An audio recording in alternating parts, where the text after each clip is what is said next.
kita menjadi negara yang tergantung dari belakang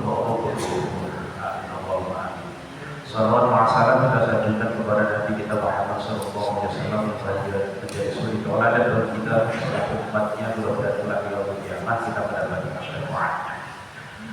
Masalah hadirin belum mulai. An-Nahdliyin rahimahumullah wa radiallahu wa barakatuh. Biar tidak lupa dengan pertanyaan istighosah tadi, saya jawab saja sekalian. Jadi istighosah, makna istighosah adalah meminta pertolongan kepada Allah Subhanahu wa Ta'ala secara hakikat.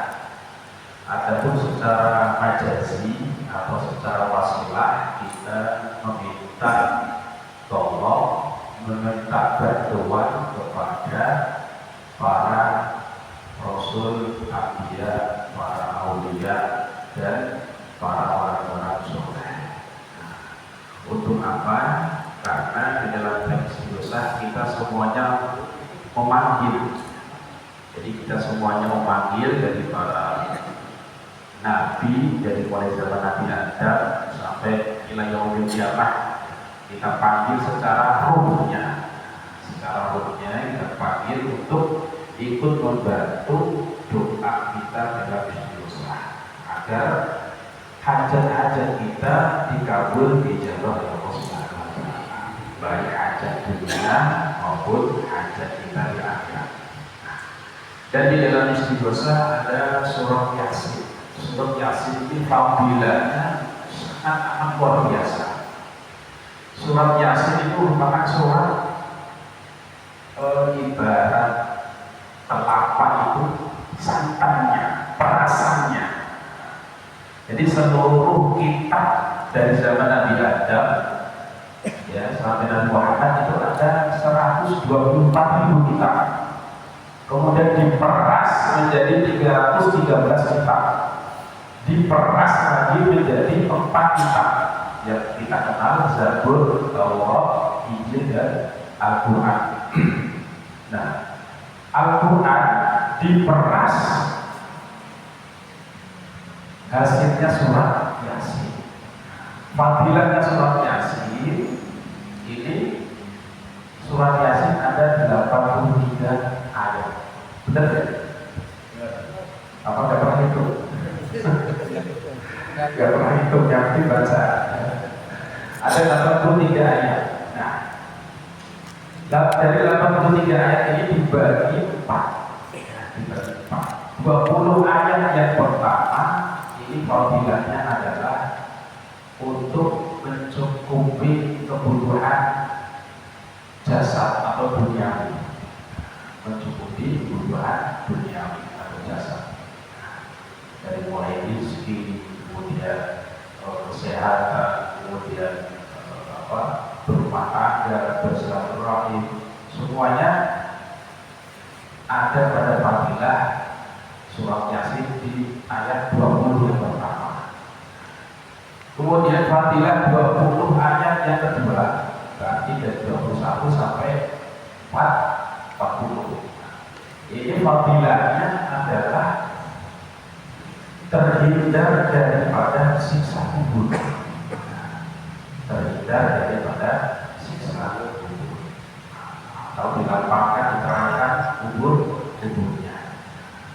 Sebagaimana doa yang sering kita dengar, ya, bahwasanya ketika di alam kubur ada yang namanya Raudhah min riyadil jannah, taman-taman surga.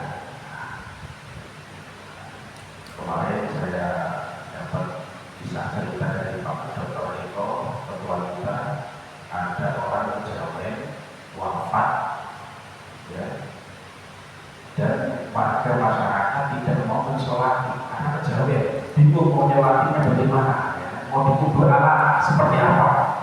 Akhirnya warga masyarakat membiarkannya tidak dikubur dan didiamkan selama 2 minggu. Ternyata 2 minggu hidup lagi itu. Masya Allah ya. 2 minggu hidup lagi. Hidupnya karena apa? Padahal itu dokter sudah mengeluarkan surat kematian. dibiarkan saja karena warga tidak mau kubur jenazahnya. Akhirnya diadarilah oleh ibunya, diadari bangun. Kemudian setelah bangun, dia menceritakan kisah-kisah yang dia alami setelah mati suri. Mati suri, anggap aja mati suri ya. Mati suri. Nah, di dalam mati surinya dia bercerita disiksa, ditenggelamkan di dasar laut, pokoknya penuh siksaan. Akhirnya setelah itu semua keluarganya ingin masuk Islam. Ini orang Batak, insya Allah kalau ada kesempatan bisa silaturahmi sana kata tua untuk memualafkan atau paling tidak kita kasih sertifikat mualafnya. Jadi itu adalah fadilah keutamaan daripada surat Yasin ayat 20 yang kedua. Kemudian fadilah 20 yang ketiga daripada surat Yasin yaitu ayat 41 sampai 60. Itu fadilahnya adalah dimudahkan hisabnya nanti kalau yaumil qiyamah. Dimudahkan hisabnya.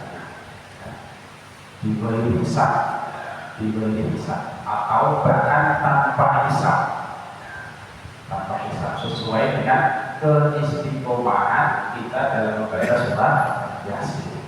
Tapi di ego pasti surat Yasin tidak bisa lepas sehari-hari kan, karena tiap hari kan dosa atau amalia yang lain. Itu fadilah yang ketiga. Fadilah yang keempat adalah ketika masuk surga, ya, ini sudah disiapkan oleh para malaikat yaitu seragam. Nah, kalau kita pakai NU lah, ya. Seragam NU disiapkan ya, masuk surganya. Mudah-mudahan nanti kita masuk surga seragamnya sama semua istighosah di surga. Dilanjutkan di dalam surga. Ini alhamdulillahnya dalam beramaliyah ya dan fadilah surat Yasin. Nah, ini alhamdulillah kita bisa istiqomah ya, mudah-mudahan membawa berkahan dan fadilah daripada surat Yasin ya. Kita bersama sehari-hari.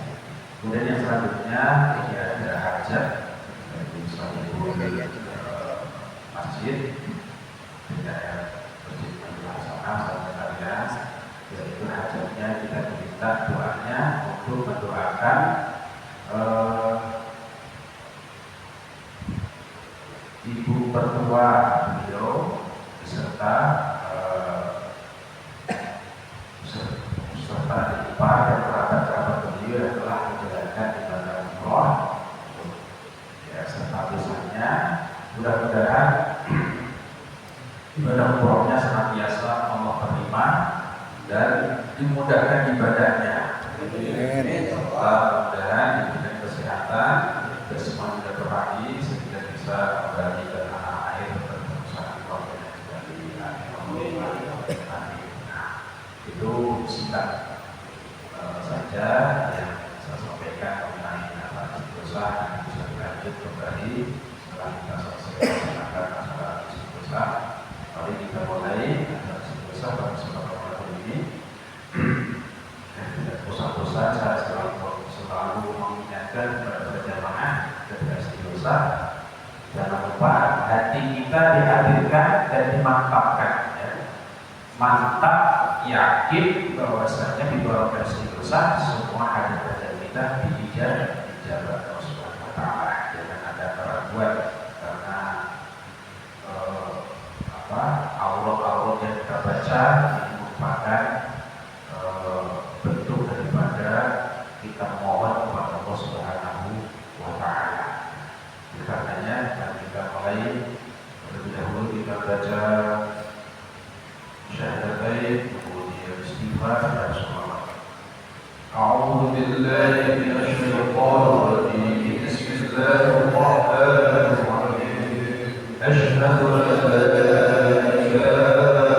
illallah wa